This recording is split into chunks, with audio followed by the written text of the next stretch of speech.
This video and its content is copyright of Bachpan Diaries India from Bachpan Kids Clinic 2022 on right reserve. Any redistribution or reproduction of part or all of the contents in any form is prohibited other than following. You may print or download permitted templates for your personal and non-commercial use only. You may not accept with our express written permission, distribute or commercially exploit the content, nor may you transmit it or store it in any other website or other form of electronic retrieval system. नमस्ते, मैं हूँ doctor Curie, consultant paediatrician बचपन kids clinic से। ये हमारी series का आखिरी video है। मैं चाहती हूँ ये वीडियो आप एक बार बेबी आने के बाद भी देखें, क्योंकि इसमें इतनी सारी डिटेल्स है जो आपको फिर से रिवाइज भी करनी पड़ेगी। तो ये वीडियो है फर्स्ट डे और first week with your newborn, जो नया बेबी आया है। आपके जो नए मेहमान को है उसको तो थोड़ा समझना पड़ेगा, क्योंकि बेबी के साथ आपका भी एक्सपीरियंस नया और बेबी का आपके साथ भी एक्सपीरियंस नया। तो क्या होगा, डे 1 जब होगा तब बेबी का आपको एकदम, जब आप पहली बार अपने हाथ में बच्चा लोगे तो ये एक लाइफ चेंजिंग एक्सपीरियंस होगा और आप बहुत सारी रेंज ऑफ फीलिंग्स के साथ डील करोगे। एक तरफ आपको खूब खुशी मिलेगी और दूसरी तरफ आपको एंजाइटी होगी, थोड़ा सा डर लगेगा, थोड़ी नर्वसनेस होगी और ये फीलिंग्स ऊपर नीचे होती रहेगी। जैसे वो लाइट्स ऊपर नीचे होती रहती है, वैसे आफ्टर ऑल नई माँ बनना या नया पेरेंट बनना ये बहुत ही फिजिकली और मेंटली ड्रेनिंग चीज होती है। एक पिता भी उस तरह से इमोशनल ऊपर नीचे में हो जाता है।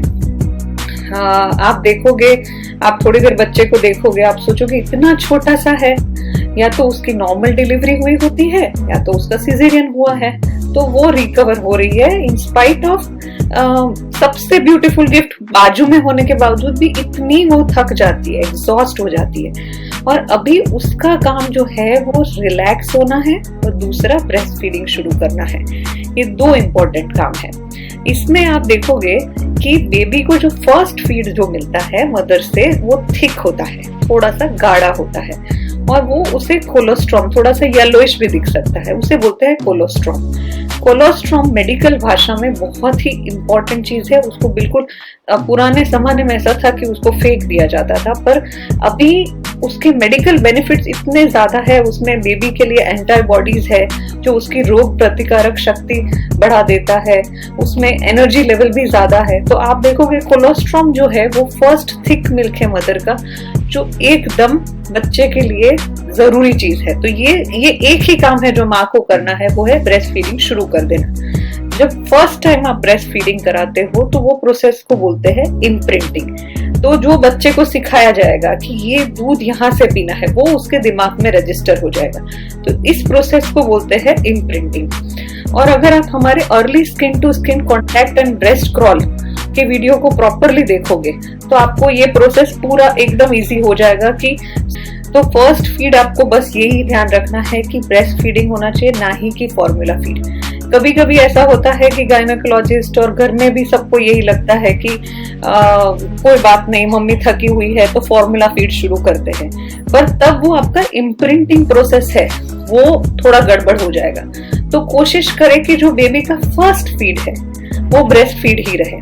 इनफैक्ट कुछ लोग के पुराने जमाने के हिसाब से प्री लैक्टियल फीड दे देते हैं, जिसमें लोग हनी, गुड़ ये सब देते हैं। अब इन सब से दिक्कत क्या है? साइंटिफिकली प्रॉब्लम ये है कि ये आपके बच्चे के, उसको पेट उसका है छोटू सा, उसकी रिक्वायरमेंट भी छोटू सी, तो सेटाइटी, सेटिस्फेक्शन आ जाता है बच्चे को। तो बच्चा क्या है कि फिर माँ का दूध लेने में थोड़ा सा डिफिकल्टी होती है उसको। तो आपको कुछ भी नहीं देना है सिवाय माँ के दूध के। Try to put a video, एक हम वीडियो भी कोशिश करेंगे रखने की, जिसमें हमने CS मदर के ऊपर बच्चा डायरेक्टली रख दिया है and how beautifully the baby is able to breast feed. पर उसकी थोड़ी पोजीशन अलग होगी क्योंकि मदर को नीचे स्टिचेस है और पेन हो रहा होता है।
है छाती, उस पे बेबी फीड नहीं कर पाएगा। तो आपको मदद की जरूरत पड़ेगी, आपको मैनुअल एक्सप्रेशन सिखाएंगे, ये सब के लिए एक्सपर्ट अवेलेबल है, तो आप उसके गाइडेंस के अंडर ही पूरा काम करोगे। ये इनफैक्ट कभी कभी छोटी चीज होती है कि हमें पोजीशन ही नहीं पता है कि बेबी को फीड कौन सी पोजीशन में कराना है, तो बेबी पूरा सपोर्टेड नहीं होता, सिर्फ हम सर से पकड़ रहे हैं, बेबी पूरा नीचे से पैर उसके पूरे सपोर्टेड नहीं है। तो adequate latching, proper feed nipple मुंह में ले और प्रॉपर लैच करे, this is more important then any other thing. तो आप उसके लिए आप लैक्टेशनल कंसल्टेंट को जरूर कंसल्ट करें। इसके बारे में हमने ब्रेस्ट फीडिंग के बारे में और ब्रेस्ट इश्यूज के बारे में दूसरे एक वीडियो में काफी कुछ कवर कर लिया है, पर जरूरत पड़ने पे आपको लैक्टेशनल कंसल्टेंट को जरूर बताना है।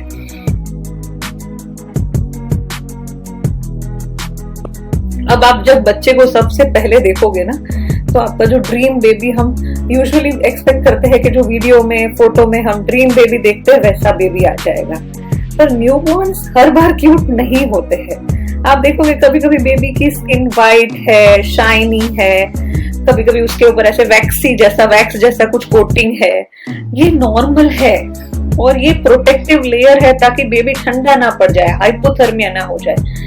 In fact it is also completely normal कि उसके ऊपर थोड़ा रेडिश स्पॉट्स आ जाए, ठीक है, इसको एरिथेमा टॉक्सिकम कहते हैं, क्योंकि ये एयर को एक्सपोजर, बेबी किस में था, पानी के अंदर था, अब ये एयर के एक्सपोजर के कारण बेबी की स्किन के ऊपर, ये नया है उसके लिए, तो उसके ऊपर चेंजेस तो आएंगे, तो उस कारण से कभी कभी रेड हो जाएगा। मैं फोटोग्राफ्स रखने की कोशिश करूंगी।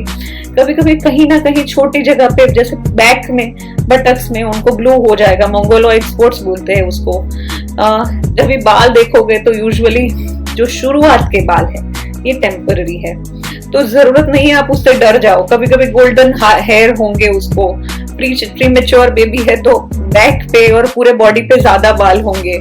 कभी कभी उनकी आंखें पफी होगी और उसमें से थोड़ा सा डिस्चार्ज भी आ रहा है जो हफ्ते भर तक चल सकता है। कभी कभी उनके सोल्स आप देखोगे तो सोल जो पैर के है वो एकदम से रिंकल्ड होंगे और उनके फोर हेड है यहाँ पे, ये यूजुअली होता है क्योंकि बेबी मदर की कैनाल से बाहर आ रहा है, तो उसको यहाँ पे कोन शेप्ड सूजन होती है जिसको देख के लगता है कि इसका सर इधर से लंबा क्यों है। ये भी थोड़े हफ्तों तक चलेगा। ये सब आपके पीडियाट्रिशियन को दिखाना जरूर है। जब भी आपको कोई भी डाउट है, ask, because this is new feeling for you. पर मोस्टली आपके न्यूबॉर्न इतने क्यूट नहीं होंगे जितना आपने वो फोटो, यूजुअली 3-4 हफ्तों के बाद ये ज्यादा क्यूट हो जाते हैं, ठीक है। कभी कभी उनके जेनेटल्स होंगे वो थोड़े से स्वोलन होंगे, ये सब हार्मोनल इफेक्ट के कारण होता है और ये कुछ हफ्तों तक चलता रहेगा। यहाँ मैंने फोटोग्राफ्स रखी है, आप देख सकते हैं, जैसे वो white layer, swollen lids, dots on the body, तो ये सब कुछ मैं दिखाया है इस वीडियो में। आप देख सकते हो हेड में भी स्वेलिंग है एक जगह पे। देखो ये अभी भी बेबी बहुत सुंदर ही है, पर ये और फोटोजेनिक होगा थोड़े वीक्स के बाद, ठीक है। इसके बाद आपको, जैसे मैंने बताया, प्री लैक्टियल फीड क्या देना है, तो कुछ लोग पूछते हैं मैडम अभी थोड़ा सा गाय का दूध या शुगर या प्लेन वाटर ये चांदी की चम्मच से पिला दे। तो चांदी की चम्मच से नहीं पिलाना है, बेबी को कुछ भी नहीं देना है, जो इनिशियल ब्रेस्ट मिल्क है वो ही देना है। इंडियन एकेडमी ऑफ पीडियाट्रिक्स जो है वो प्री लैक्टियल फीड को बहुत माल प्रैक्टिस में गिनती है। जो समझदार माँ बाप है वो बिल्कुल ये नहीं करेंगे, ठीक है। और हम लोग in IAP, as an IAP we completely are against. क्यों? 2 कारण। एक तो प्रॉपर बेस्ट ब्रेस्ट फीडिंग हो नहीं रही है, दूसरा कोई ना कोई इन्फेक्शन, आप जो भी चम्मच लो, पर बच्चे को तो इन्फेक्शन होने के चांसेस बढ़ेंगे, न्यूनेटल इन्फेक्शन होंगे, बीमारी होगी। एक चीज होती है बॉटुलिनिज्म, अब जो हनी होता है वो बच्चे को साल भर के बाद देना चाहिए, पर अगर आप अर्ली देते हो तो आपको उससे बॉटुलिनिज्म हो सकता है, तो ये बिल्कुल नहीं देना है। अब क्यों ऐसा होता है कि पेरेंट्स में, सब में अंदर ये होता है कि प्री लैक्टियल फीड देनी है, तो जिसके घर में एक्सटेंडेड फैमिली में है तो उसमें नानी, चाची, दादी, कोई भी लोग बोलेंगे कि हमने तो हमारे टाइम पे दिया था, और मदर तब रिकवर कर रही होगी। तो आपको पहले से उनसे डिस्कस करके रखना है कि अगर मदर रिकवर हो रही है तो भी आपको प्रीलैक्टियल फीड नहीं देना है। और जिसके घर में मदर को ब्रेस्ट फीडिंग काउंसलिंग नहीं होती, पहले से पता नहीं होता, तो उनको भी यही लगता है कि शायद ये पहले देना चाहिए और कोलोस्ट्रॉम नहीं देना चाहिए, क्या क्योंकि ये बुरा दूध है।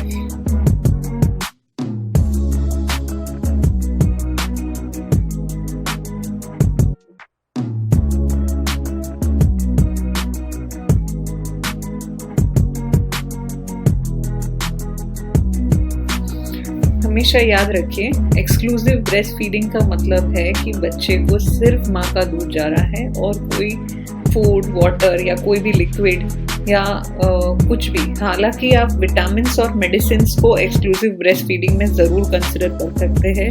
अगर आपके डॉक्टर ने आपको विटामिन D3 दिया हुआ है तो आपको वो लेना है ड्यूरिंग द फर्स्ट 6 मंथ्स। जिन लोगों को प्रीलैक्टियल बर्थ फीडिंग दे दिया है at the time of birth और जो फर्स्ट 6 मंथ्स ऑफ एज में, उनको 16 टाइम्स बहुत ज़्यादा चांसेस है कि उनको डायरिया हो जाएगा या उनको न्यूमोनिया हो जाएगा। तो ये इन्फेक्शन के चांसेस 16 टाइम्स बढ़ा देता है। अगेन फिर से रिवीजन के लिए, कोलोस्ट्रॉम जो है वो माँ का फर्स्ट मिल्क है जो एकदम गाढ़ा होता है। यूजुअली ये 3 दिन तक आता है। इससे इम्यूनिटी बढ़ती है और इन्फेक्शन नहीं होते हैं। ये तो देना ही देना है। और 3 दिन के बाद थोड़ा सा मिल्क पतला हो जाएगा, वाटरी हो जाएगा, तो वो एक ध्यान में रखने वाली बात है।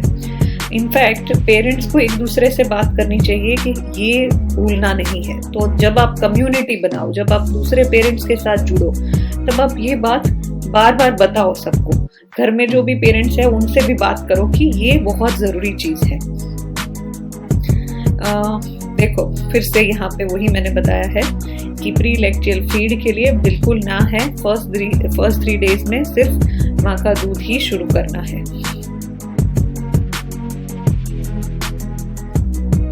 वर्निक्स क्या है? तो ये एक स्किन का बैरियर है, प्रोटेक्टिव लेयर है। और इसमें क्या होता है, 80% तो इसमें पानी होता है, प्रोटीन होता है। यूजुअली 2nd ट्राइमेस्टर से शुरू हो जाता है ये बनना और ये 36 to 38 वीक्स पे होता है। तो ये अपने आप ही निकल जाएगा, इसको घिसके बच्चे से निकालने की जरूरत नहीं है। वर्निक्स डिटैचेस फ्रॉम स्किन जब पल्मोनरी सर्फेक्टेंट बढ़ने लगते हैं, और इसको खुद से ही निकलने देना है। इसको घिसके निकालना नहीं है कि अरे ये सफेद लेयर क्या है। ये नॉर्मल है, ये बच्चे को वार्म रखने के लिए है, गर्म रखने के लिए है, बच्चे को ठंडी ना लग जाए, इसलिए नॉर्मल लेयर है। ठीक है। दूसरा, अम्बिलिकल स्टंप जो है वो हमेशा बेबी के पेट से अटैच होगी।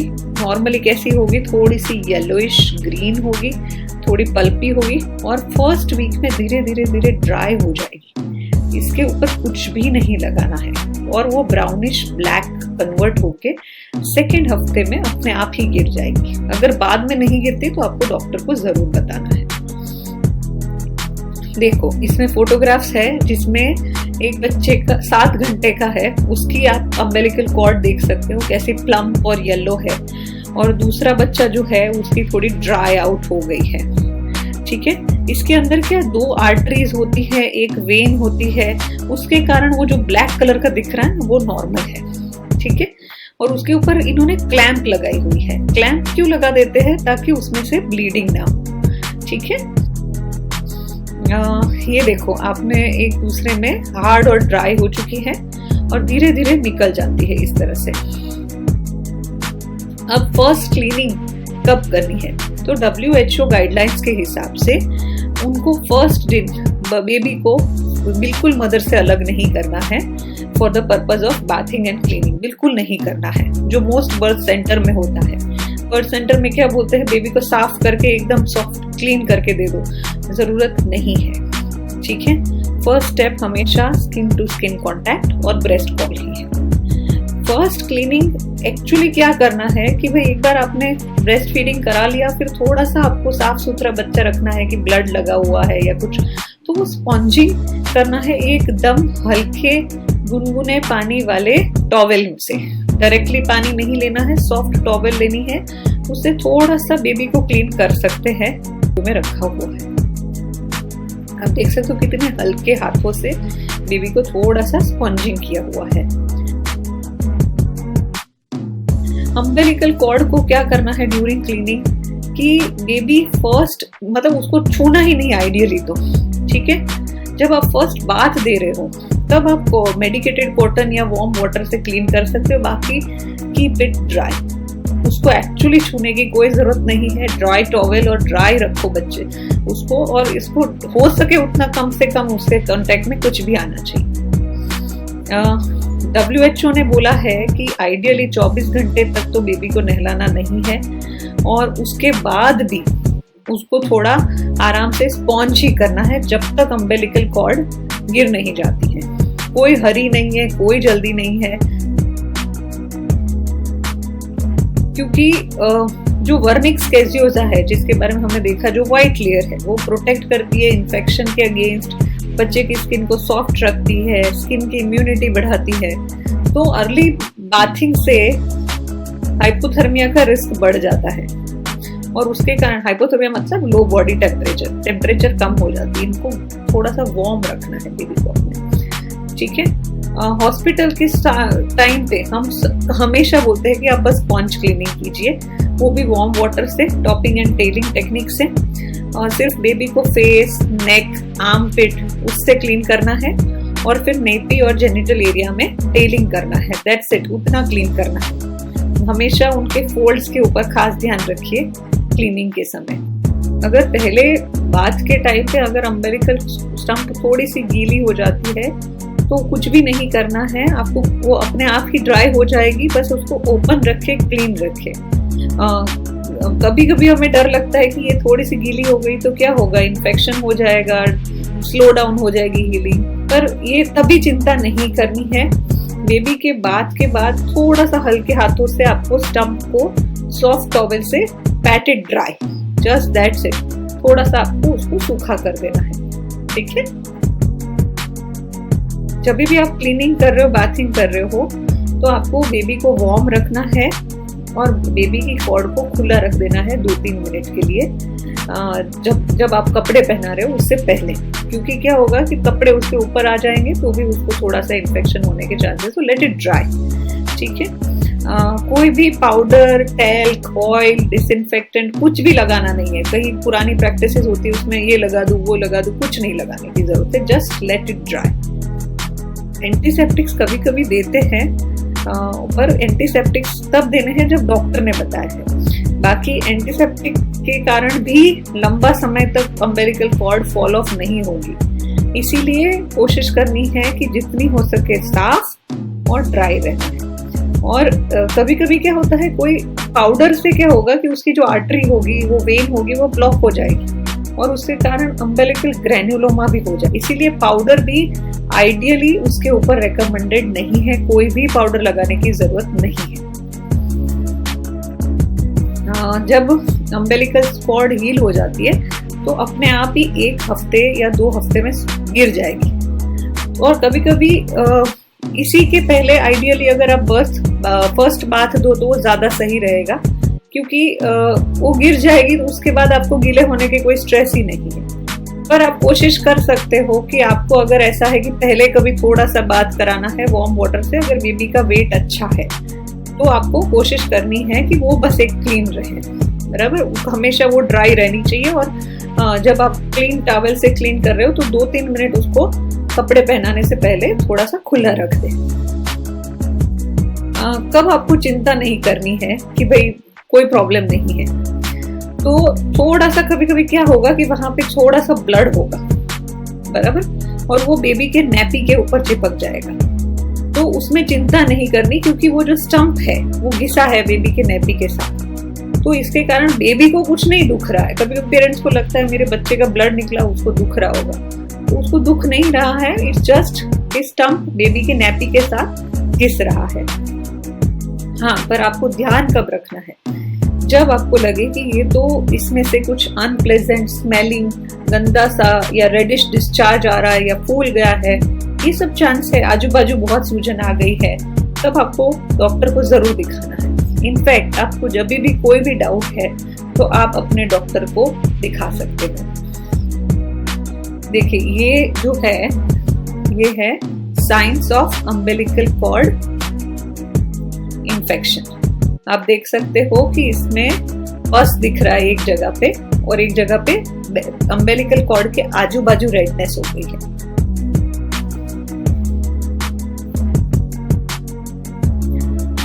अभी बेबी को जो फर्स्ट यूरिन है वो 24 घंटे में कर लेना चाहिए बेबी को, और अगर 24 घंटे में यूरिन नहीं कर रहा है तो ये कंसर्न होना चाहिए और आपको पीडियाट्रिशियन को तुरंत ही बताना चाहिए। इनफैक्ट शुरू के जो फर्स्ट 2-3 डेज है उसमें बच्चा 2 से 3 बार यूरिन करेगा और उसके बाद जो 1 हफ्ता है उसमें वो 7 से 8 बार यूरिन करेगा। तो ये याद रखना है कि 24 घंटे में अगर बेबी ने यूरिन पास नहीं किया है तो आपको आपके डॉक्टर को जरूर पूछना है। कभी कभी ये लोग आप देख सकते हो यूरिन करते करते रोएंगे तो आपको लगेगा उसको कुछ गड़बड़ तो नहीं ना बेबी को। इसे एलिमिनेशन कम्युनिकेशन बोलते हैं। मतलब जब यूरिन कर रहा है बच्चा तो उसे थोड़ा सा पता है तो ये लोग थोड़े से रोएंगे before passing urine, that can be normal, ठीक है। बट अगर बहुत क्राई कर रहा है और हर बार यूरिन पास करते करते बेबी रो रहा है तब जरूर आप अपने डॉक्टर को बताइए। और ये जो डायपर है बेबी का वो आपको हर 4 घंटे में बदलना है पहले हफ्ते में। अब हैवी नैपी किसे बोलते हैं, तो आप एक टेस्ट कर सकते हो अपने घर पे। एक ड्राई नैपी लीजिए, उसमें आप 45 ml मतलब आप 3 बड़े चम्मच पानी डालिए। इसे हैवी नैपी, बेबीज नैपी, और ये after the first 5 to 6 days होगी, ठीक है। एंड सबको मतलब आइडियली हर रोज सेवरल हैवी नैपीज होनी चाहिए हर एक बच्चे को। अब जब बेबी का बर्थ होता है तो उस दिन आपको एक वेट डायपर एंड यूरिन जो थोड़ी सी ऑरेंज या रेडिश होगी। दूसरा दिन होगा तो आपको 2 वेट डायपर और यूरिन जो पेल ऑरेंज और पिंकिश होगी। तीसरा दिन होगा तो 3 वेट डायपर एंड यूरिन होगी येलोइश ऑरेंज। चौथा दिन होगा तो लेमन येलो और 4 वेट डायपर्स, और उसके बाद डे 5 पे 6 to 8 वेट डायपर्स हो जाएंगे और यूरिन एकदम से हल्का येलो हो जाएगा। अब स्टूल के बारे में बताते हैं। तो जो यूजुअली बेबी है न्यूबॉर्न वो 48 आवर्स के में उसका फर्स्ट स्टूल पास हो जाना चाहिए, जब आप हॉस्पिटल में हो तभी के तभी। अगर ये नहीं होता है then it is a cause of concern, क्योंकि कभी कभी एनोरेक्टल मालफॉर्मेशन होते हैं। जो स्टूल की जगह है वहाँ पे जो होल है वो ही नहीं है, तो ये आपको बहुत सीरियसली लेना है। 48 आवर्स के अंदर बेबी को स्टूल हो जाना चाहिए। यूजुअली जो पहला स्टूल का कलर होगा वो डार्क ग्रीनिश ब्राउनिश और थोड़ा स्टिकी, ये मिकोनियम बोलेंगे। जो बेबी ने जो वुम्ब के अंदर का कंटेंट है वो निकालते हैं, और इससे डर नहीं जाना कि ऐसा ग्रीनिश और ऐसा कलर का स्टूल क्यों आया, बिकॉज दिस इज नॉर्मल। धीरे धीरे आप देखोगे तो वो धीरे धीरे थोड़ा सा वाटरी होता जाएगा और गोल्डन येलो कंसिस्टेंसी में बदलता जाएगा। शुरू में थोड़ा सा सीडी क्रीमी टेक्सचर आएगा, थोड़ी सी स्मेली आएगी, ठीक है। यूजुअली जो फॉर्मूला फेड बेबीज होते हैं जिनको फॉर्मूला जाता है उनका स्टूल थोड़ा सा ज्यादा सेमी सॉलिड होता है, ज्यादा पेस्ट लाइक होता है, और उनका कलर भी थोड़ा डिफरेंट होगा। और स्टूल फ्रीक्वेंसी न्यूबॉर्न में बहुत ही वेरिएबल होती है, बट मोस्टली यूजुअली ये लोग मतलब पूरे फर्स्ट हफ्ते में देखो तो आप per day 3 time stool pass करते हैं, पर up to 12 time per day is also normal. मतलब अगर 12 टाइम्स कर रहे हैं that is also normal. And thereafter only once in 2-3 days also, मतलब 2-3 दिन में नहीं किया तो हर एक का वेरिएबल होगा। आप नियर बाय के कोई न्यूबॉर्न को देखोगे वो बोलेगी अरे मेरी बेबी तो पूरे दिन में नहीं जाती है, और दूसरी मदर बोलेगी कि मेरी बेबी तो दिन में 10 बार जाती है। So this is both are normal, और हर एक बेबी टाइम लेता है अपनी फ्रीक्वेंसी एडजस्ट करने को। सो इसमें चिंता की बात नहीं करनी है जब तक ये बहुत ही इसमें कोई जैसे ब्लड या वाइट कलर या फाउल स्मेलिंग गंदी स्मेल नहीं आ रही है, बहुत हार्ड नहीं हो रहा है। जब भी डाउट है, क्योंकि आपके लिए अगेन ये सब कुछ नया है, जब भी डाउट है आप अपने डॉक्टर को जरूर पूछें। कभी कभी स्टूल पास करते वक्त बेबी बहुत ही लाल हो जाता है, और ऐसा लगता है कि वो बहुत कोशिश कर रहा है स्टूल करने की, पर हो नहीं रहा है। दिस इज ऑल्सो नॉर्मल, क्योंकि उनकी एब्डोमिनल और एनल टोन सेम नहीं होती। अगर 8 घंटे के अंदर 8 से ज्यादा लूज स्टूल है तो ये अबनॉर्मल है, तब आपको डॉक्टर को जरूर बताना है। तो ये डे 1 की स्टूल फ्रीक्वेंसी है। डे 1 और 2 में 1 से 2 बार यूरिन करेगा बच्चा दिन में, और जो स्टूल है वो 1 to 2 टाइम्स करेगा। इस शुरुआत के स्टूल को बोलते हैं मेकोनियम, और या तो मैक बोल सकते हो। ये एकदम डार्क ग्रीन, ब्राउन, ब्लैक और स्टिकी होता है। उसके बाद जो तीसरे चौथे दिन होता है तब 3 से ज्यादा बार पी करता है बच्चा, और ये धीरे धीरे उसकी नैपी हैवी लगने लगती है। स्टूल फ्रीक्वेंसी 2 या 2 से ज्यादा होती है, और अब उसका कलर धीरे धीरे ग्रीन कलर का होता है। इसे बोलते हैं चेंजिंग स्टूल्स। एंड ये चेंज होता है क्योंकि अब बेबी ज्यादा दूध पी रहा है और उसको डाइजेस्ट कर रहा है। 5 से 7 दिनों के अंदर बच्चा 5 से ज्यादा बार यूरिन करेगा, और अब नैपी बहुत ज्यादा हेवी लगने लगेगी। अब ये येलो कलर के हो गए क्योंकि अब इसमें बिल्कुल मेकोनियम बचा नहीं है, और ये थोड़े येलो ग्रेनी हो जाते हैं। कभी कभी फॉल्स मेंस्ट्रुएशन या सूडो मेंस्ट्रुएशन भी होता है। ये बेबी गर्ल्स में वजाइना के द्वारा हो सकता है। ये माँ के हार्मोन की वजह से होता है, और ये कम्प्लीटली नॉर्मल है। आपको अगर डाउट है तो आप डॉक्टर को इसके बारे में जरूर डिस्कस कर सकते हो। बच्चे का फर्स्ट वीक में 7 से 10% वेट लॉस होना काफी नॉर्मल है, मतलब 250 से 350 ग्राम वेट लॉस होगा। ये जो वजन लॉस हो रहा है वो सेकेंड वीक में फिर से गेन हो जाए। जो फॉर्मूला फेड बेबी है वो वेट लॉस नहीं करते हैं, पर इसका मतलब ये नहीं है कि फॉर्मूला फीड बेटर है ब्रेस्ट मिल्क से। वो हमेशा सेकेंड नंबर पे आता है। ये वेट लॉस का एक चार्ट है, आप देख सकते हो शुरुआत के दिनों में कैसे वजन कम होता है और फिर से रीगेन कर लेगा। अगर 10% या ज्यादा बेबी का वेट लॉस होता है तब आपको पीडियाट्रिशियन को या लैक्टेशनल कंसल्टेंट को फीडिंग सप्लाई के बारे में या फीडिंग टेक्निक के बारे में जरूर कंसल्ट करना है। नॉर्मली बेबीज 14 से 17 घंटे सोते हैं। ये देख के आपको लगेगा कि बहुत अच्छा आराम हो जाएगा, पर एक्चुअली ऐसा नहीं है। इनकी स्लीप साइकिल 2 से 4 घंटे की होती है, और हर 2 से 4 घंटे में बच्चे उठ जाते हैं, क्योंकि उनको फीडिंग के लिए या कोई और अटेंशन के लिए उनको उठना पड़ता है। और इनका कोई शुरुआती दिनों में कोई स्केड्यूल ही नहीं होता है।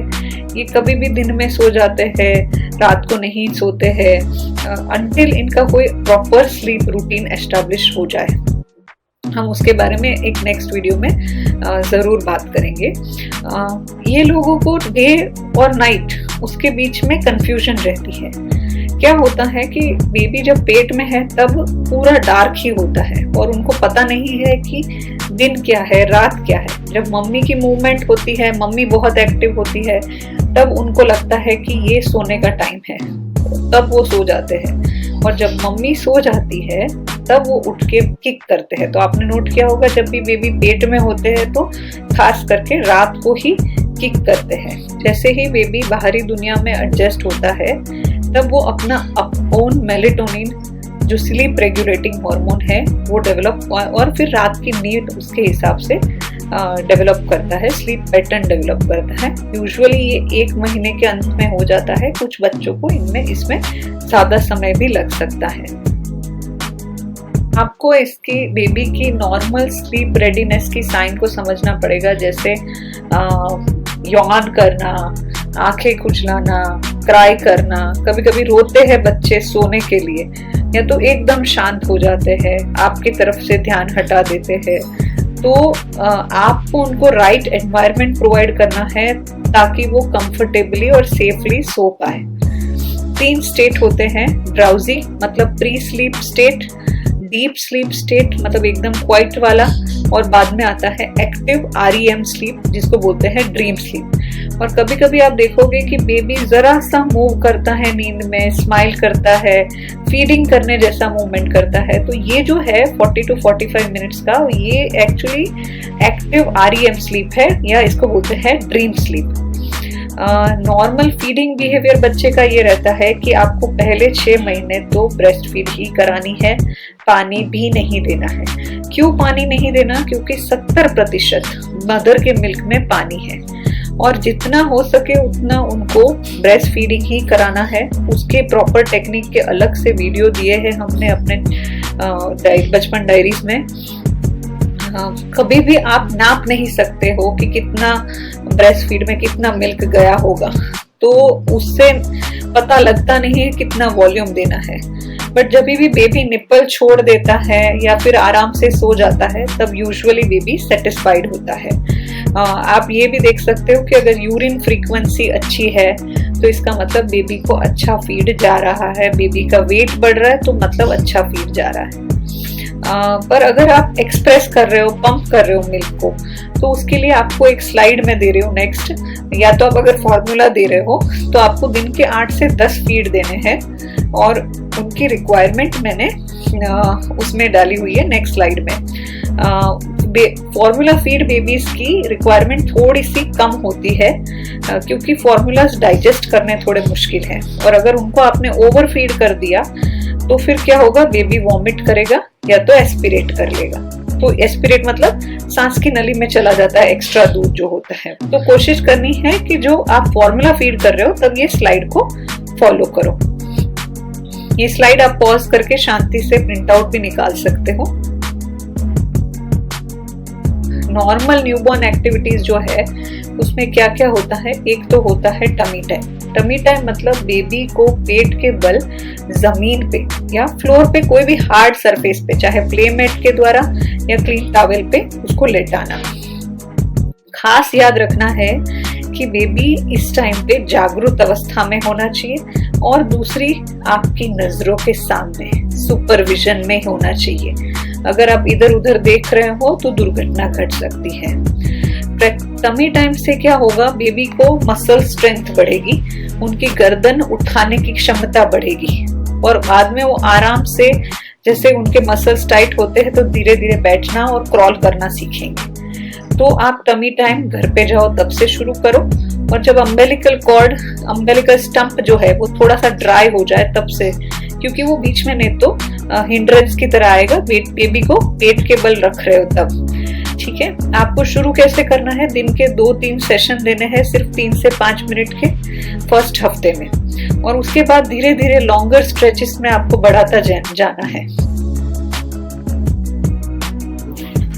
एक्चुअली टमी टाइम में आपको बेबी को हेड टू टो बेनिफिट है, और इसके बहुत सारे बेनिफिट में एक है कि सर जो है वो आपको फ्लैट हेड हो जाता है अगर बेबी एक ही तरफ पड़ा रहता है तो यहाँ से सर फ्लैट ना हो, इसलिए आपको गोल सर रखने के लिए टमी टाइम बहुत जरूरी है।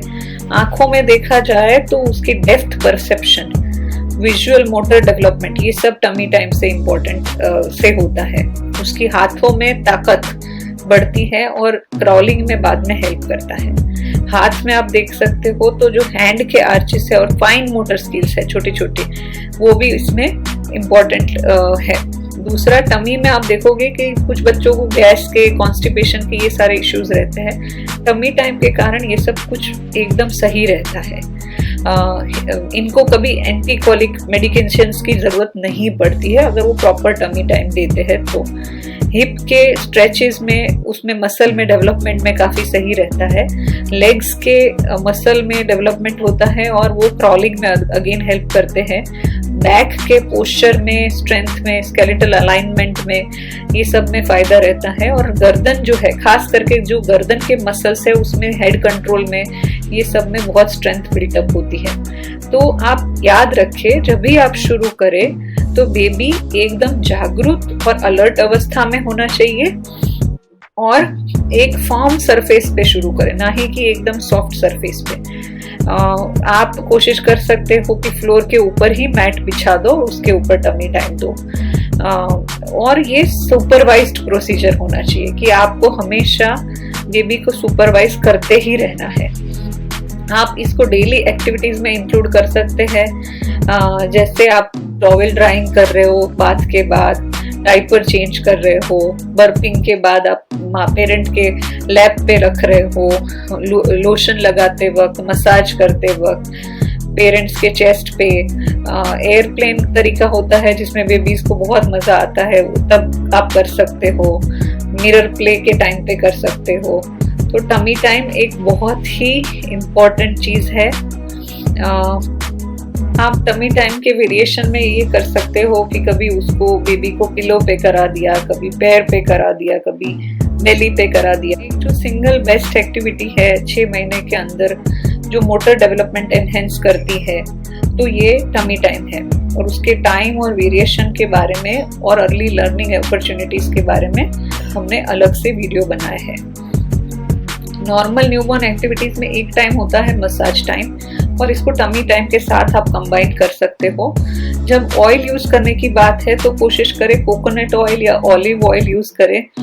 मस्टर्ड ऑयल आपको बिल्कुल यूज नहीं करना है, ये स्किन को इरिटेट कर सकता है और बच्चे को रेड दाने हो सकते हैं। तो कोई भी मस्टर्ड ऑयल या गार्लिक ऑयल या कोई भी इरिटेंट ऑयल आपको यूज नहीं करना है। फेस टाइम का मतलब होता है कि बेबी जो है वो 8 से 12 इंचेस तक देख पाते हैं और फोकस कर पाते हैं। तो ये आपको उस डिस्टेंस पे अपना फेस रखना है और उसके सामने देखना है। वो आपके सामने देखेंगे और आपके इमोशंस को कॉपी करने की कोशिश करेंगे। इसीलिए हम हमेशा बोलते हैं कि जो स्माइलिंग मदर है, लाफिंग मदर है, उनके बेबीज भी स्माइलिंग और लाफिंग होते हैं और उनकी बॉन्डिंग बहुत अच्छी बनती है। तो कोशिश करें कि हमेशा बेबी के 8 से 12 इंच के डिस्टेंस पे उसको फेस टाइम देते हैं। नॉर्मल न्यूबॉर्न एक्टिविटीज में और आगे है बर्पिंग। बर्पिंग मतलब बच्चे को डकार दिलाना। तो हर एक फीड के बाद, ताकि बेबी को उल्टी ना हो और बेबी को पेट दर्द ना करे। बेबी दूध पीते पीते साथ में एयर ले लेते हैं और वो एयर निकालना जरूरी है। तो ये आपको, जैसे कभी बच्चे ने 60 से 80 ml दूध पी लिया फॉर्मूला, या तो बेबी का एक ब्रेस्ट से पूरा फीडिंग हो गया, तब आपको उसको बर्पिंग की पोजीशन में लेना है। उसकी पोजीशंस 3 टाइप की होती है जो सिखाएंगे। दूसरा होता है हिकअप और स्पिटिंग। तो बेबी कभी कभी हिचकियां ले सकता है, थोड़ा बहुत दूध निकाल सकता है, ये कम्प्लीटली नॉर्मल है और इसके बारे में बहुत डरना नहीं है। और ये स्लाइड्स है, आप देख सकते हो 3 है। एक बेबी को थोड़ा सा गोद में बिठा के कर सकते हैं, एक बेबी को गोद में सुला के कर सकते हैं, और एक शोल्डर पे चिन रेस्ट रख के कर सकते हैं। अब न्यूबॉर्न का प्ले टाइम मतलब ऐसा नहीं है कि बच्चों के पास बहुत खिलौने रखने हैं। छोटे बेबी को एक्चुअली थोड़ा सा कडल करो, थोड़े से ये लोग स्ट्रेच होते हैं, पेट में इनको थोड़ी सी जगह कम होती है और बाहर आते ही जगह मिल जाती है, तो ये लोग ऐसे ऐसे करते रहते हैं, थोड़े से पैर में किकिंग करते हैं। यूजुअली ये 10-20 मिनट तक रहता है और इससे ज्यादा उनको खेलना नहीं होता है। पर जैसे ही धीरे धीरे बड़े हो जाते हैं तो उनकी खेलने का टाइम बढ़ जाता है। थोड़ा सा न्यूबॉर्न रिफ्लेक्सेस के बारे में बताऊंगी। ये रिफ्लेक्सेस इसलिए होते हैं कि बेबी प्रॉपरली ब्रेस्ट ढूंढ पाए और उसमें से दूध पी पाए। और दूसरे प्रोटेक्टिव रिफ्लेक्स होते हैं ताकि बेबी को कुछ चोट ना लग जाए। देखिए यहाँ पे मैंने वीडियो फोटोग्राफ दिया है, इसमें रूटिंग रिफ्लेक्स है। थोड़ी सी उंगली बेबी के गाल पे रखोगे और बेबी उस तरफ जाके पकड़ लेगा। सकिंग रिफ्लेक्स है, मतलब बेबी को सक करना आता है, ठीक है। गैगिंग रिफ्लेक्स है, मतलब ज्यादा दूध हो गया तो ऑ करके निकालने की कोशिश करेगा। मोरोज रिफ्लेक्स है, जब भी आपने, या स्टार्टर रिफ्लेक्स है, जोर से कभी आवाज करो और बेबी एकदम चमक जाता है, दैट इज मोरोज। जब भी आप जोर से आवाज करो तो बेबी कैसे एकदम से चमक के हाथ पैर खोल देता है, तो ये नॉर्मल है। और यूजुअली जब आप स्वॉडल करते हो तब ये रिफ्लेक्सेस, तो उसको सिक्योर फील होता है, तो इस कारण से वो होता है। क्रॉलिंग रिफ्लेक्स होता है कि बच्चा थोड़ा सा भी ऐसे रखो तो क्रॉल करने लगता है। तो वॉकिंग रिफ्लेक्स होता है, थोड़ा सा बच्चे को खड़ा करो और वॉक करता है। इसका मतलब ये नहीं है कि बच्चा वॉक कर रहा है, ये सिर्फ एक रिफ्लेक्स है थोड़े से मूवमेंट के। दूसरा एक पामर ग्रास्प होता है, जिसमें आप बेबी के हाथ को छुओगे, थोड़ी सी फिंगर रखोगे तो वो पकड़ लेगा। सेम पैर में भी होता है। तो ये अलग अलग रिफ्लेक्सेस है जो डॉक्टर आपके बेबी में चेक करेंगे और ये नॉर्मल रिफ्लेक्सेस है। ठीक है, नॉर्मल न्यूबॉर्न स्टेट्स के बारे में बात करते हैं। एक होता है क्वाइट अलर्ट स्टेट, मतलब बेबी शांति से दुनिया देख रहा है, कोई भी मूवमेंट नहीं कर रहा है। दूसरा होता है एक्टिव अलर्ट स्टेट, मतलब आजू बाजू देख रहा है और दुनिया देख रहा है, चीजें देख रहा है और हाथ और बॉडी के मूवमेंट कर रहा है। तीसरा होता है क्राइंग। क्राइंग जो है वो मोड ऑफ कम्युनिकेशन है। बेबी आपसे बात कैसे करेगा? रो के। तो हर बार रोने का मतलब ये नहीं है कि बेबी को कोई तकलीफ है, जैसे भूख लगी है, पेट दुख रहा है, नींद आ रही है, थोड़ा सा मेरे तरफ देखो या मुझे ध्यान रखो, मेरा डायपर चेक करो, ये सब चीजें बताने के लिए बेबी क्या करेगा? सिर्फ रो के बताएगा।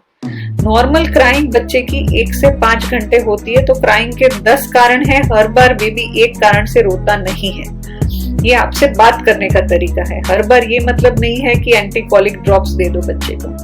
कभी कभी बेबी को बस नींद ही आ रही है, उसी के कारण वो रो रहा है। ठीक है, 1 से 5 घंटे जो है वो एक साथ नहीं होंगे, पूरे दिन में थोड़ा थोड़ा आवाज आता रहेगा फर्स्ट वीक में, और धीरे धीरे जैसे आप उसकी क्राई को समझने लगोगे तो वो कम कर देगा।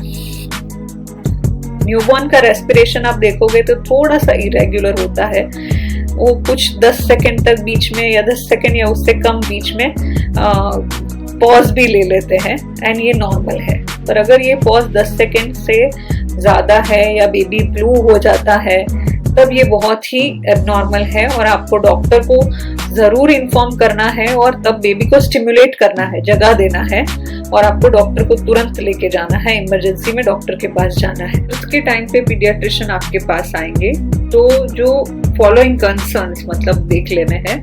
एक तो ब्रेस्ट फीडिंग का कोई इश्यू है, पोजिशनिंग में कोई गड़बड़ है, बर्थ वैक्सीन के बारे में बताएंगे, विटामिन डी ड्रॉप्स के बारे में बताएंगे, आंख में अगर कोई इन्फेक्शन है तो एंटीबायोटिक ऑइंटमेंट के बारे में बताएंगे, मेटाबॉलिक स्क्रीन के बारे में बताएंगे, फर्स्ट जो हियरिंग चेकअप होता है ऑटो एकस्टिक एमिशंस, उसके बारे में बात करेंगे, क्या नॉर्मल है क्या एबनॉर्मल है पहले हफ्ते में, उसके बारे में बात करेंगे। और जब फर्स्ट वीक खत्म होता है तो जो first well baby clinic visit होता है उसके बारे में बात करते हैं। बर्थ वैक्सीन्स तो कौन से होते हैं? According to Indian Academy of Pediatrics, BCG, polio, hepatitis B. Vaccines usually अगर बच्चा बीमार है या लो बर्थ वेट है तो कभी कभी पोस्टपोन होते हैं। कॉमनली तो ये नॉर्मल बच्चे में बर्थ के टाइम पे ही उसी हॉस्पिटल में दे देते हैं, या तो फर्स्ट वेल बेबी विजिट जो होता है 5 से 7 दिनों के बीच में, तब दे देते हैं। इसमें जो पोलियो के ड्रॉप्स होते हैं और हेपेटाइटिस बी का इंजेक्शन लगेगा और बीसीजी का भी इंजेक्शन लगेगा।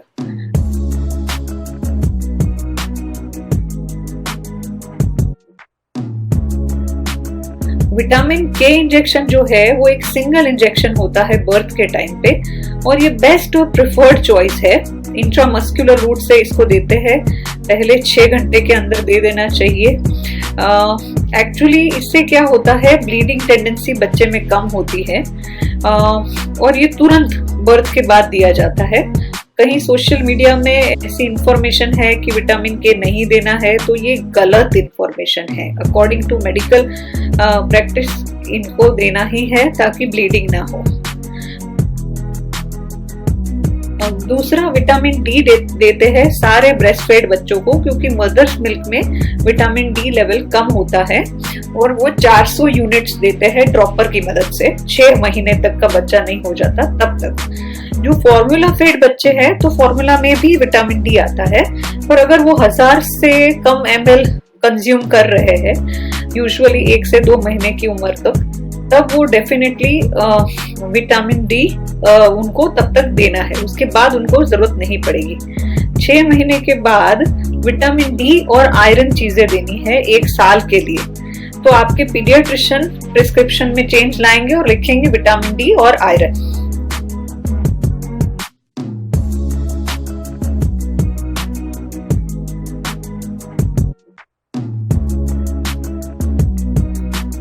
एक दूसरी बात होती है कभी कभी बेबीज को जॉन्डिस हो जाता है पोस्ट 3-4 दिन के बाद।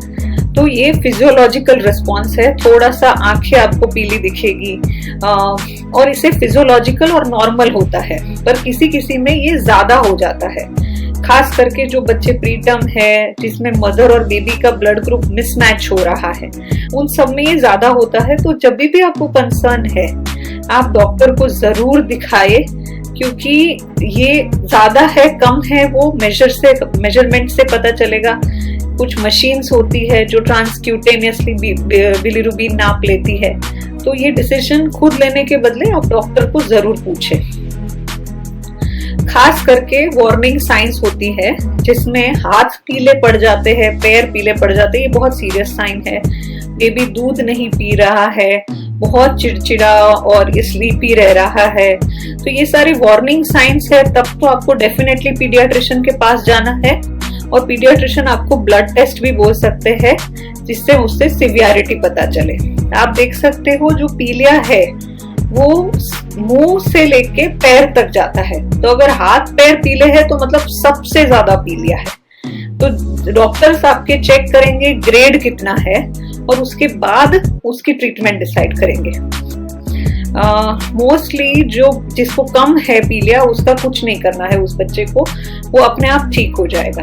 तो जिसका ज्यादा पीलिया है उसको ब्लू लाइट में रखते हैं जिसे फोटोथेरेपी बोलते हैं, और उनका बिलीरुबिन लेवल मॉनिटर करते रहते हैं ड्यूरिंग द कोर्स, कितने टाइम तक आप रख रहे हो तब तक। अगर जॉन्डिस बढ़ गया है और आपने ध्यान नहीं दिया तो वो ब्रेन तक बिलीरुबिन जा सकता है, और एक बीमारी होती है कर्निक-टेरस, तो परमानेंट ब्रेन डैमेज हो सकता है, खींच आ सकती है। तो इस चीज को लाइटली नहीं लेना है, जब भी जरूरत लगे डॉक्टर को जरूर पूछना है। ये आपको फोटोथेरेपी की ब्लू लाइट थेरेपी मैंने यहाँ बताई है।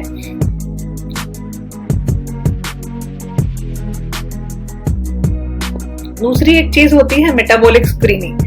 तो यूजुअली जो बेबी है उनके हील को प्रिक करके थोड़े से ड्रॉप्स ऑफ ब्लड, सिर्फ 1 या 2, खास not more than 3 drop special filter paper में लेते हैं, उसको ड्राई होने देते हैं और उस लैब में भेजे जाते हैं जहां पे ये टेस्ट होते हैं। और ये यूजुअली जब बेबी 24 घंटे का हो गया है से 72 आवर्स तक का होता है, उसके बीच में लिए जाता है।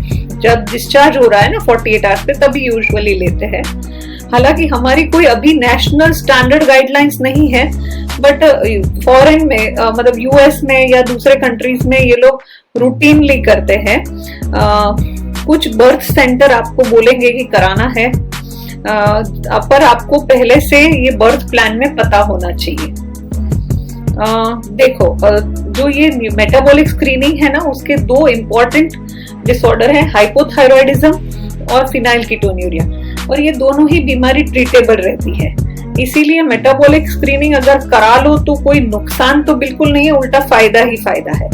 तो अगर PKU आपने पकड़ लिया स्क्रीनिंग प्रोसेस में तो उसकी पूरी डाइट बदल जाती है, और अगर हाइपोथायरॉयडिज्म पहले से पता चल गया तो बहुत अच्छी बात है, तो हेल्थ केयर प्रोवाइडर उसको थायराइड की दवाई दे सकते हैं।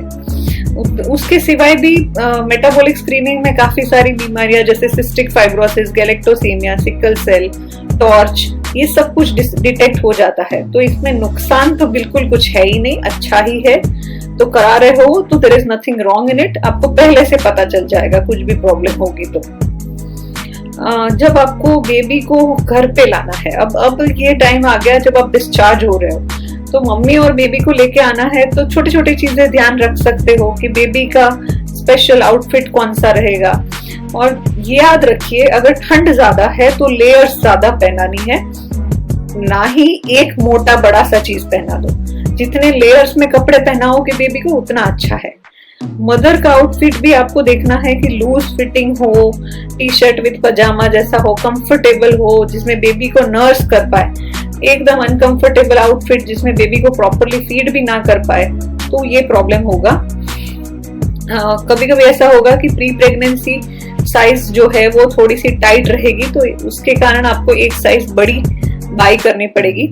और कोशिश करें कि तब हो सके तो वीडियो रिकॉर्डिंग कर ले ताकि आपको वो मोमेंट हमेशा याद रहे। बस आ गया आपका बेबी घर फिर तो, और उस टाइम पे आपको जो ट्रैवल करना है तो उस टाइम पे आप कार सीट पहले से देख लो। इंडियन लॉज बहुत स्ट्रिक्ट नहीं है, कैसे भी बच्चे को गोद में लेके आ जाते हैं, पर अगर आप ट्रैवल कर रहे हो तो कोशिश करें कि उनको कार सीट में लेके आए। मदर के लिए हमेशा जो कार है उसमें पीछे की सीट ले, ताकि बेबी को कोई डैशबोर्ड, जो आगे का डैशबोर्ड इंजरी है वो ना हो जाए। कार सीट के साथ रॉकर, कम रॉकर वाला होता है, वो प्रिफर्ड है।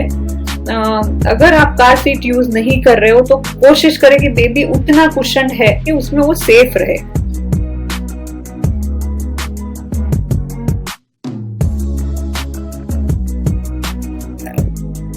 कार सेफ्टी सीट आप अटैच कर सकते हो कार में, और उसको सीट लॉक्ड सीट बेल्ट और लैश्ड विद लोअर एंकर्स उसमें होती है जगह, वहां पे आप अटैच कर सकते हो। अगर बेल्ट जो है वो लॉक नहीं है तो वो हिलती रहती है कार सीट, और उसके कारण उसको एक्सीडेंट होने के चांसेस ज्यादा है, उसके कारण उसको चोट लग सकती है। तो आपको कोशिश करनी है कि माँ और बच्चे के लिए पीछे की सीट यूज करें। अब जब बेबी को और मदर को घर पे ला रहे हो तो एक फर्स्ट न्यू एटमॉस्फेयर में ला रहे हो, न्यू एनवायरनमेंट में ला रहे हो, तो बेबी को आप जो सेटअप नर्सरी में है वहां पे ले जाइए और कंफर्टेबल फील करने दीजिए। ऐसा हो सकता है कि बेबी क्राई करेगा और अनकंफर्टेबल फील करेगा अगर उसको फ्लोर पे या क्रिब पे रख दिया, तो उसको थोड़ा 5 मिनट तक का टाइम दीजिए। अगर फिर भी क्राई कर रहा है तो भी लेने से पहले, क्योंकि धीरे धीरे वो नए रूम से एडजस्ट हो जाएगा।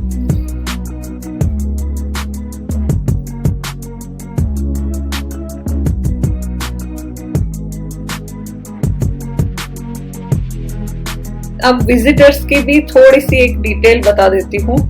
न्यूबॉर्न आने के साथ साथ ये बहुत ही मतलब कॉमन है कि बहुत सारे रिलेटिव्स आ जाते हैं, बहुत सारे फ्रेंड्स आ जाते हैं विश करने के लिए।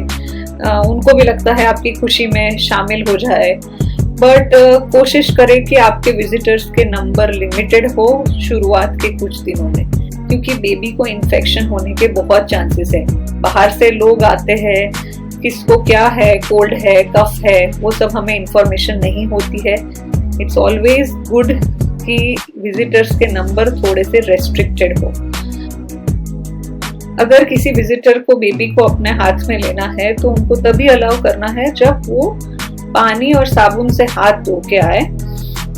सैनिटाइजर जिसमें अल्कोहल बेस्ड होते हैं वो नहीं यूज करने, क्योंकि वो बेबी को इरिटेंट हो सकते हैं। बेबी की डायरेक्ट स्किन के कांटेक्ट में अगर वो आते हैं तो उनको इरिटेशन हो सकती है। बहुत सारे लोगों को एक साथ बच्चे को हैंडल नहीं करना है। इनफैक्ट आप कोशिश कर सकते हो कि कोई बहुत ज्यादा बेबी को किस ना करे, बहुत ज्यादा हैंडल ना करे, क्योंकि कभी कभी जो आते हैं विजिटर्स उनको कोई ना कोई बीमारी हो सकती है, डायरिया है, वोमिटिंग है, फीवर है, कफ कोल्ड है, स्किन इन्फेक्शंस है। तो ये आपको इसीलिए जान के रेस्ट्रिक्ट करने, क्योंकि उनको जो कफ कोल्ड है वो सामान्य है, पर बेबी के लिए बहुत ही ज्यादा इन्फेक्शस हो सकता है। और खास करके ध्यान रखें कि बेबी के फीडिंग टाइम पे और मदर के टाइम के और जो प्राइवेसी है वो विजिटर के कारण हैम्पर नहीं हो जानी चाहिए, क्योंकि बेबी को हर 2 घंटे में भूख लगेगी, तो उसमें विजिटर फिर खेलते रहेंगे उनके साथ या उनको हाथ लगाते रहेंगे, तो उसके मदर और बेबी के बॉन्डिंग में प्रॉब्लम हो सकती है। दूसरा, फ्लावर्स और गिफ्ट आर्टिकल्स भी हॉस्पिटल में नहीं ले जाने हैं। इनफैक्ट जो नर्सरी है उसमें भी कोशिश करें मिनिमल चीजें हो बाहर से, क्योंकि वो इन्फेक्शन कैरी कर सकते हैं, तो कोशिश करें वो बेबी से दूर रखे। कैमरा और मोबाइल की फ्लैश लाइट्स आपको बोलना है कि बंद करके रखे, क्योंकि वो बेबी को फोटोग्राफ्स खींचते वक्त उसकी फ्लैश लाइट्स नहीं अलाउ करनी है। बेबी के आजू बाजू बहुत सारा भीड़ नहीं होना चाहिए। उनको बोलना है कि थोड़ा डिस्टेंस रखे। किसी को भी मदर और बेबी के रूम में स्मोकिंग अलाउड नहीं होनी चाहिए। और कोशिश करें कि कोई भी रिलीजियस सेरेमनी है आपकी, कोई भी रिलीजियस सेरेमनी, उसको थोड़ा सा बाद में करें, क्योंकि अभी जो बेबी और मदर के बॉन्डिंग का टाइम है उसमें बस उसको फीडिंग की ही जरूरत है, उसको और किसी की जरूरत नहीं है, उसको बेसिक पेरेंटल बॉन्डिंग की ही जरूरत है। कहीं पे कभी कभी घर में पेट्स होते हैं तो ये होता है कि पेट्स से इन्फेक्शन का रिस्क बढ़ जाता है और एलर्जी का भी रिस्क बढ़ जाता है। तो कोशिश करें कि बेबी के कमरे में पेट्स ना आए। उसके लिए काफी टेक्निक होती है, जैसे एक नेटेड डोर होगा, सेल्फ क्लोज हो जाता है। डॉग को ट्रेन किया जा सकता है कि बेबी के रूम में नहीं आए। स्मॉल बेबी गेट होता है एक, जो रूम के एंट्री पे स्टेयर बेस पे कुत्ते और बिल्ली के लिए रख सकते हो। कुछ अल्ट्रासोनिक साउंड बैरियर भी होता है to prevent baby entering the baby's room. तो आप ये कोशिश कर सकते हो कि वो लोग ना आ जाए, वो बच्चे छोटे बेबी के लिए हानिकारक हो सकते हैं।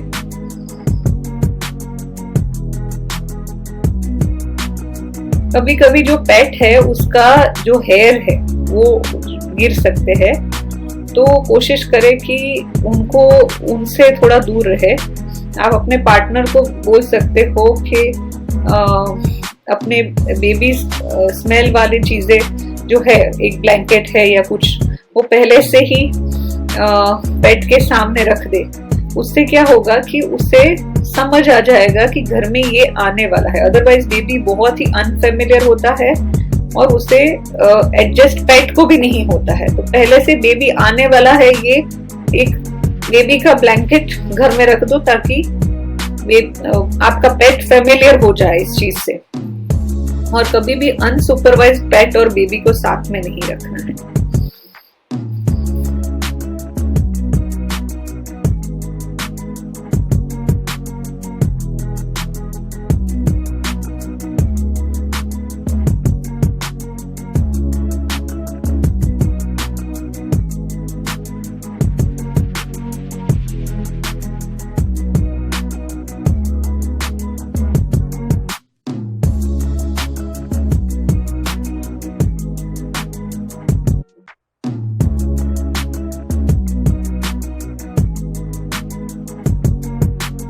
जो फर्स्ट हफ्ते के बाद की विजिट आएगी पीडियाट्रिशियन के पास, जो वो उसमें फर्स्ट वेल चाइल्ड विजिट में 5 to 7 days ऑफ बर्थ पे होती है। सब ठीक होने के बावजूद भी आपको बेबी को पीडियाट्रिशियन के पास ले जाना है।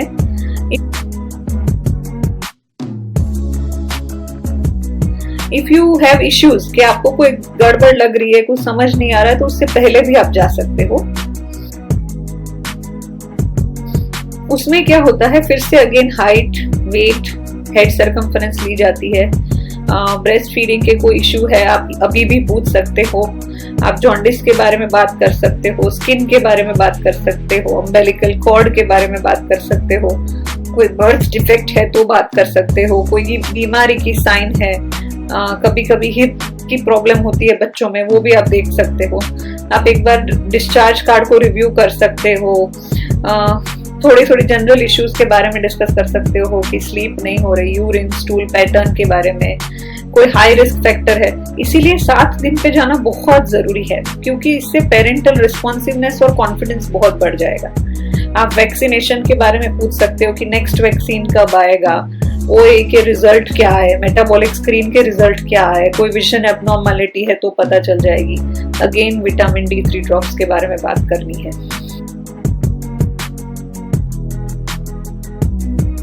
याद रखे कि जो ये आपका फर्स्ट हग है, फर्स्ट फीडिंग है, first skin to skin cuddle है, तो ये सारा समय है ये बेबी के साथ बॉन्ड होने का सबसे पहला पॉइंट है आपके नए मेंबर के साथ। तो इसको बहुत ही ज्यादा सिंसियरली और ज्यादा अच्छे से स्मूथली जाए वैसी मेहनत करनी है। और ये ऐसा नहीं होगा कि बेबी घर पे आया और आपको तुरंत उससे बॉन्डिंग हो गई। इसमें थोड़ा समय लगेगा। हो सकता है रूम में आपकी बेबी के साथ उतनी बॉन्डिंग ना हो, तो धीरे धीरे उसके साथ आपके कुछ हफ्तों में, कुछ महीनों में आपकी उसके साथ बॉन्डिंग होगी। ऐसा हो सकता है कि आपका partner first call, first text late और ये सब में बिजी हो, पर इस सब के साथ आपकी एक नई जर्नी भी शुरू हो रही है जो बहुत ही सुंदर है। हम लो बर्थ के लिए अलग से सेपरेट वीडियो रखेंगे और सिक बेबीज फॉर वार्निंग साइंस के लिए दूसरा वीडियो रखेंगे। Thank you.